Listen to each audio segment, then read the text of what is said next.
Welcome to Ted's Bookshelf. Close your eyes, breathe slowly, let the story carry you. The last story she reads.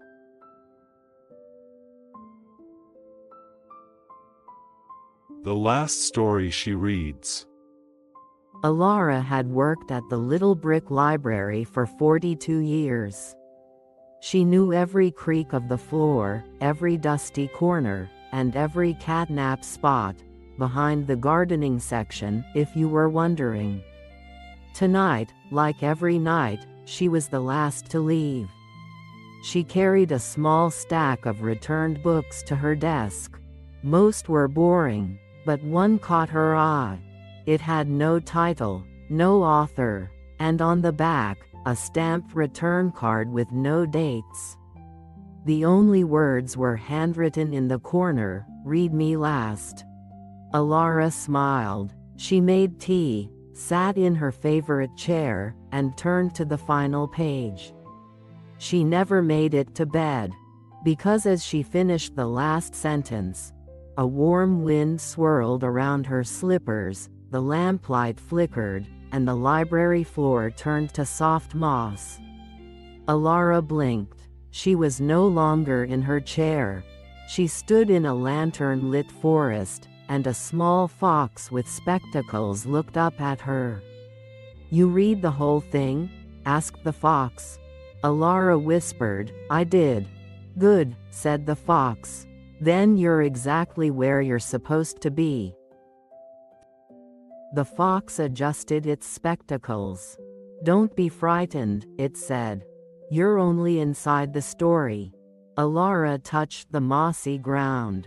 It felt real. She looked up. Tiny lanterns hung from tree branches, glowing like captured stars. "Where am I?" she whispered. "The forest of forgotten pages," said the fox. "Every unfinished or unloved story ends up here. But you," it tilted its head, "you finished one. That's rare." Alara noticed a small key hanging around the fox's neck. "What does that open?" she asked. The fox sighed. "A box. An old one, but I've lost the way to the cottage where it sits." "Then let's find it together," Alara said. The fox's whiskers twitched. "You'd help me?" Alara smiled. "I'm a librarian. Finding lost things is what I do." The fox turned and padded down a glowing path. "Follow me," it said. "And whatever you do, don't stop reading before you fall asleep." The fox led Alara down a winding path. Lanterns flickered above. Soft moss swallowed their footsteps. The air smelled of old paper and honey. "Almost there," said the fox. They reached a small clearing. In the center stood a cottage made of mismatched wood and stone. Its door was slightly open. "The key goes to a box inside," said the fox. "But I can't reach the latch. Too short." Alara smiled. "I can reach." She pushed the door open. Inside, shelves were stuffed with thimbles, broken clocks, and letters without envelopes. Dust danced in the lantern light. On a tiny table sat a wooden box. Carved on its lid was a single word, "Once." Alara lifted the fox gently. It placed the key into the lock. Click, the box opened. Inside lay one dried flower, purple and fragile, and a note. The fox read aloud, "Plant me where you last felt home." Alara knew exactly where that was. Alara lifted the dried flower carefully. It smelled of nothing, but when she held it close, she felt a warm pulse, like a tiny heartbeat. The note had more writing on the back. The fox read it aloud. "This seed remembers your happiest place. Plant it there. Water it with a bedtime story. Something will grow." "A seed?" Alara looked at the dried flower. "This doesn't look like a seed." The fox shrugged. Story seeds never do. Alara tucked the flower into her cardigan pocket. Then I need to go home. My library. That's where I last felt home. The fox's ears drooped. You'll leave the forest? I'll come back, Alara promised. After I plant it. The fox nodded slowly. Then close your eyes. Think of your library. And whisper the last sentence you read before you arrived. Alara closed her eyes. She whispered, and so the story began again. The moss beneath her feet turned to creaky floorboards. She opened her eyes. She was back in her chair. The library was dark and still. But the flower in her pocket was real. Alara sat in the dark library for a long time. She touched the dried flower in her pocket. Still there, still warm. Morning came slowly. Sunlight crept through the dusty windows. Alara made tea. Then she walked to the library's small courtyard. A single oak tree stood in the center. She had sat under it every lunch break for 42 years. This is home, she whispered. She knelt down. With her fingers, she dug a small hole at the tree's roots. She placed the dried flower inside, covered it with soil. Then she remembered the note, water it with a bedtime story. So she sat against the tree and spoke aloud. Once upon a time, there was a little library that held more than books. It held doorways, and a kind librarian who wasn't afraid to step through them. She repeated it 3 times, soft as a lullaby. Then she waited. Nothing happened. Alara almost laughed at herself. A dream, she thought. She went back inside to open the library. But that night, when she returned to the courtyard, a small green sprout had broken through the soil. Alara knelt beside the sprout. It was no bigger than her thumb, but it glowed faintly in the moonlight. The leaves were shaped like tiny open books. She touched one. It felt like paper. "Hello," she whispered. The sprout trembled. Then it grew. Just an inch, right before her eyes. Alara sat back. Her heart beat fast, but not from fear. From wonder. Every night that week, she returned to the courtyard.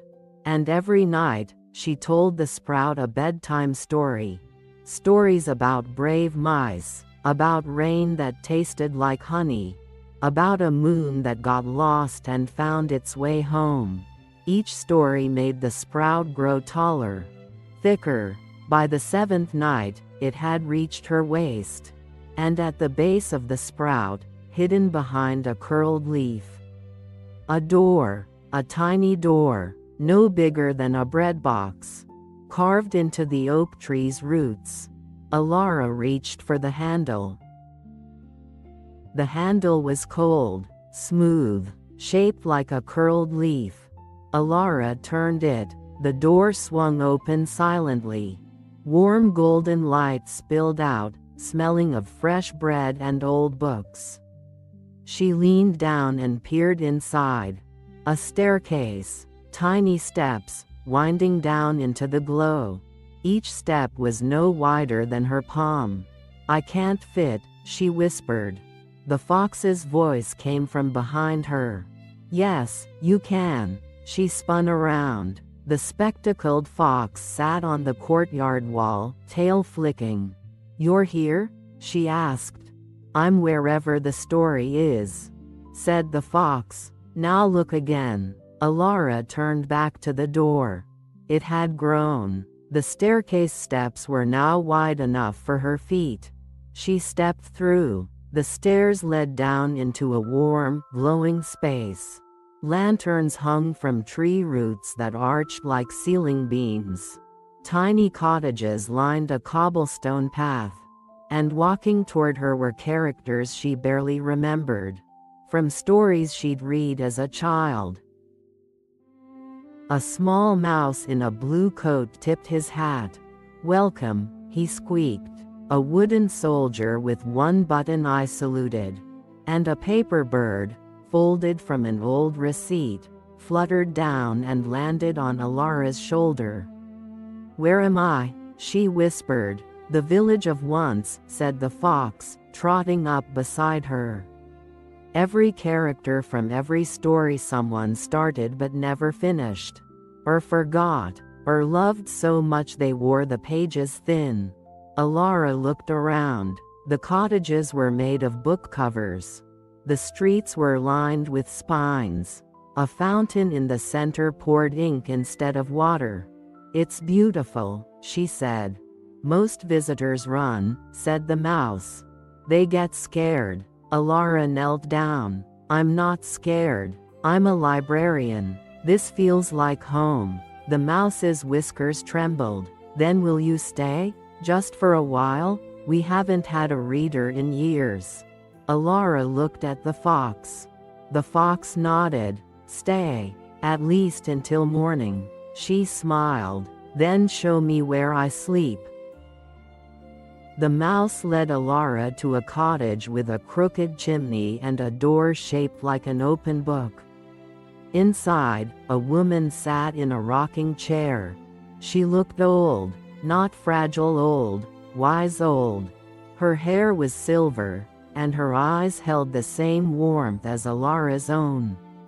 "I'm the keeper," said the woman. "And you're the librarian who finished a story." Alara sat on a stool. "I didn't mean to. It just happened." The keeper smiled. "That's how it always starts." She gestured to the window. Outside, characters wandered the cobblestone paths, some whole, some faded, some missing arms or faces. "Every unfinished story lands here," said the keeper. "And every night, they hope someone will read them to the end." "But I can't finish them all," said Alara. "No," agreed the keeper. "But you can read one. Every night, before you fall asleep." She handed Alara a small, blank book. "Write down which story you'll read tomorrow," said the keeper. "Then close your eyes. The village will bring you back." Alara held the book. It felt warm, alive. "One story per night," whispered the fox from the doorway. "That's all we ask." Alara sat with the blank book in her lap. The fox curled at her feet. The keeper waited by the window. "There's just one rule," said the keeper.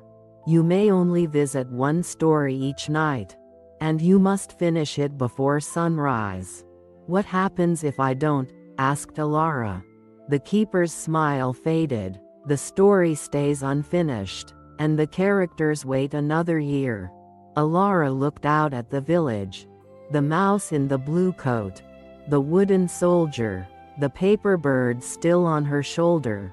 She could return to her library, live her normal life, visit when she had time. Or, "I'll come every night," Alara said quietly. "Not because I have to. Because everyone deserves to be heard to the end." The fox's tail wagged. The keeper placed a hand on Alara's shoulder. "Then you are no longer a visitor." She pointed to the rocking chair. "You are the village's new storyteller." Alara sat down. It fit perfectly. "Now," said the keeper, "which story will you read first?" Alara opened the blank book. Words appeared. The first line of a tale about a lost star. She began to read aloud. And somewhere above, in the library courtyard, the sprout grew 1 inch taller. Alara read the lost star's story until the words glowed. When she finished, the paper bird on her shoulder chirped. The mouse clapped his tiny paws. Even the wooden soldier's painted smile seemed wider. "The story is complete," whispered the keeper. "You've done well." Alara closed the book. The village began to fade. not sadly, but softly, like a good-night kiss.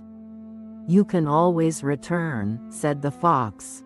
"Just read any story to the end before sleep. We'll be waiting." Alara woke in her library chair. Morning light filled the room. The old book with no title sat on her desk. She opened it. The final page now read, "The librarian came every night. And every night, someone found their ending." Alara smiled. That evening, she brewed tea, sat in her chair, and opened a thin volume about a lonely cloud. She read it slowly, lovingly, and when she closed her eyes, the lantern-lit forest welcomed her back.